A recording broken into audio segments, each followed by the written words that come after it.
Hello, Ben here from Supercoach Insider, bringing you my team into round 22.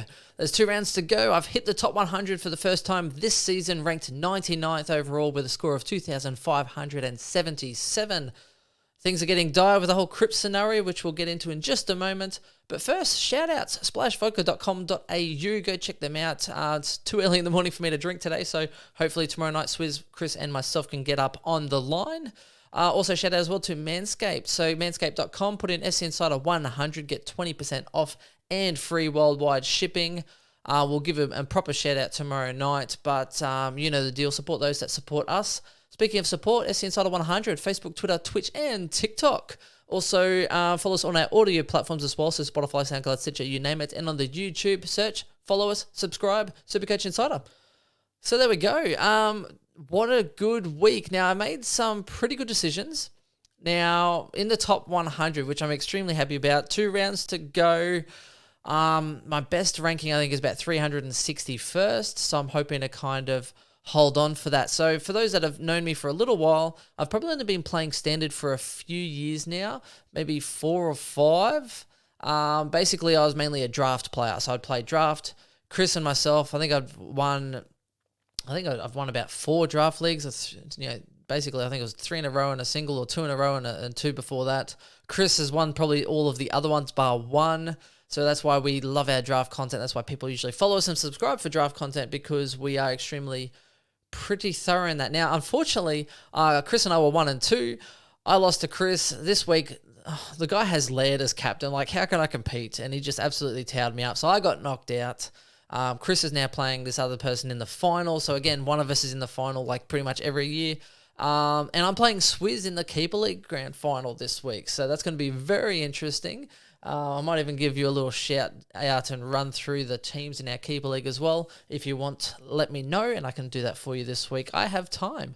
So let's have a look at my team. Now, who followed me on my Clary predictor? Because Clary had a couple of bad weeks in a row and people were jumping off. So I think it was Fab, who's in our group chat, pretty much like, oh, Clary's been pretty bad. He's had 2 bad games in a row. And I was like, mate, he got 2 games after injury, right? So it's built to the biggest stage of all.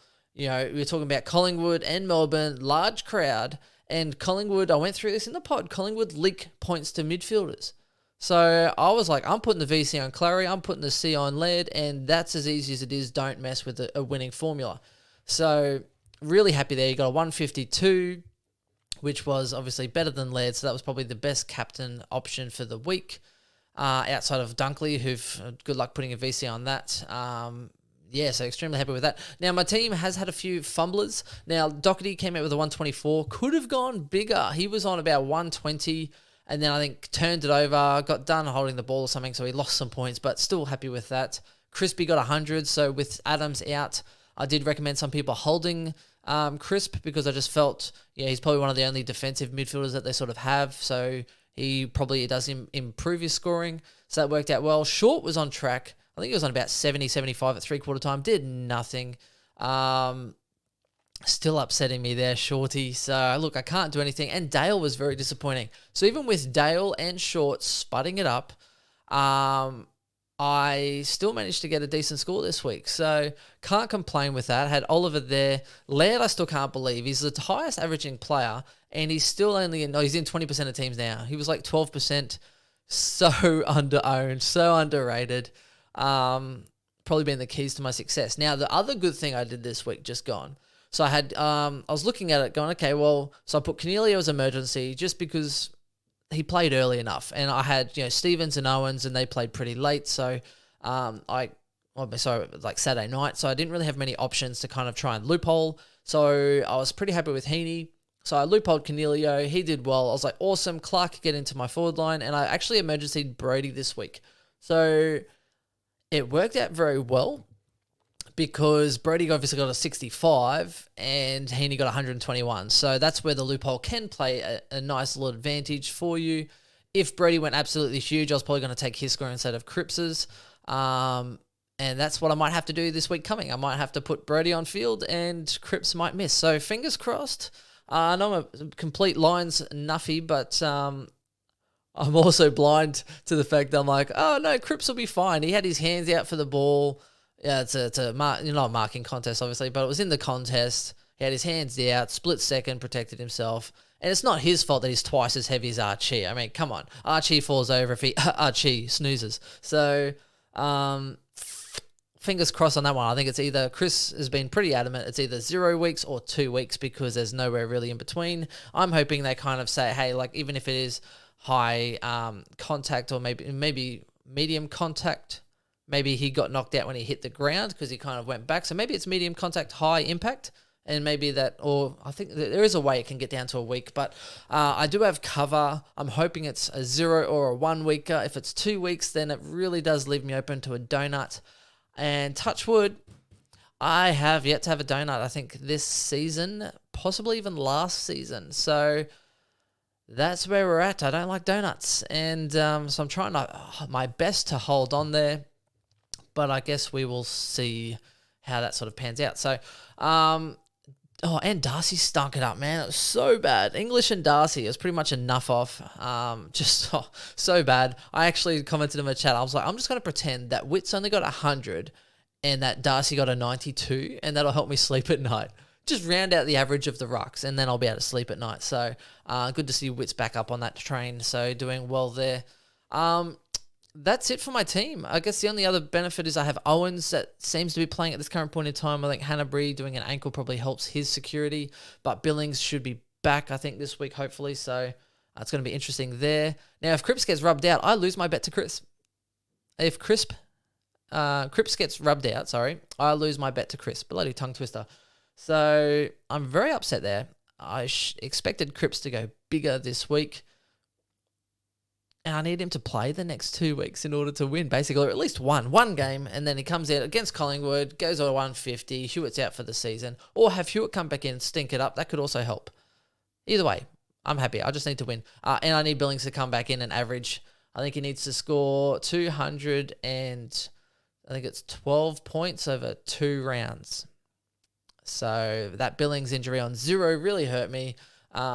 Looks like Chris might win 2 out of the 3, which kind of hurts and sucks, but that's where we're at. C and VC this week. Let me have a little bit of a look. Alrighty, pardon me. So let's have a looky. Now, I think the easiest one is going to be Laird because they play North, right? So that's pretty much going to be the easiest scenario this week, and they play 3rd overall. So that's going to be very interesting. So Friday night, you've got Saints and the Lions. I guess you could just VC Laird, but chances are you're probably going to take it. So, if Cripps is out and Hewitt's out and Kennedy's out, Clary against Carlton could actually be a good shake as well. MCG, big field, nighttime stage. Like, I don't know if Carlton will really have much to kind of go with him if that's the case. So I'd be really keen on that. Or if I had a Brayshaw against the Eagles, might not be a bad shake there either.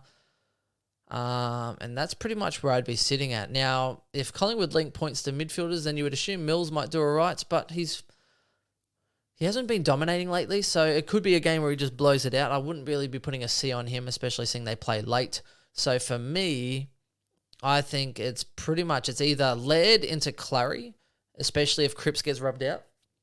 That's probably the safest bet, just in case you'd assume Laird goes big. And if you want to just assume Laird's going big and you're going to take him, well, then you might as well put the captain on him and risk it for the biscuit on the Saints and Lions game. So going a Steele or a Neil, so you can go VC Neil, and if he goes big, like 130 or whatever, you just take it. However, the way that Laird and Clary have been going, I'd probably just go VC Laird because the last thing you need is Neil going a 128 and then you feel like, oh, maybe I have to take it, and then Laird just bangs it out. Also, Laird's only in 20% of teams, so not many people have him, so that's why I'm probably going Laird into Clary. Again, same as this week. Keep it simple, stupid. Just pick the best 2 players you've got, VC and C, and I think you can pretty much do no wrong from there. So that's it. That's my team. Let me know where you are ranked and how you are traveling. Let me know what you think Cripps is going to get. Is he getting 0 weeks? Is he getting 1 or 2? It's very much hot for debate at this current point in time. And that's it. Follow my journey. I guess we'll just see how we go. I'm hoping, fingers crossed, that I just keep chipping away and I stay inside the top 100. But at the end of the day, as long as I finish before 360th, I'll consider this year very much a success. So that's it. I'll talk to you next time. Hopefully tomorrow night, Christmas off, etc. No more Simpsons memes. You don't need to put a meme out. I believe the boys are getting together tomorrow night to chat footy. So let us know if you want any topics spoken about tomorrow night. And yeah, we'll talk to you soon. All right. Thanks, guys. Bye.